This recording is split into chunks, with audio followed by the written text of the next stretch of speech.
এবারের বিপিএলে প্রথমবার সিলেটের জার্সিতে মাঠে নামলেন সৌম্য সরকার।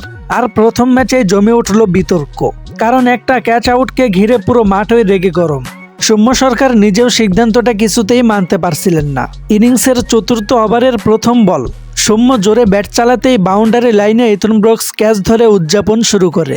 কিন্তু রিপ্লেতে দেখা গেল বলটা একবার যেন মাটির খুব কাছাকাছি। মনে হচ্ছিল বলটা মাটিতে লেগেছে, আবার মনে হচ্ছিল ব্রুকস আঙ্গুলের নিচেই বল ধরে রেখেছে। সবচেয়ে ঝামেলা হয়েছে এখানেই, ক্যাচটা ধরার পর ইথন ব্রুকস তার হাত থেকে বলটা হালকা ছিটকে তার থুতনিতে লাগে, তারপর আবারও হাতে ফিরে আসে। এদিকে বল মাটিতে শুয়েছে কিনা সেটা রিপ্লে দেখেও নিশ্চিত বলা যাচ্ছিল না। তবুও শেষ পর্যন্ত থার্ড আম্পায়ার সৌম্যকে আউট ঘোষণা করেন, আর এতেই সৌম্য খেপে গিয়ে রীতিমতো আপসেট হয়ে যান।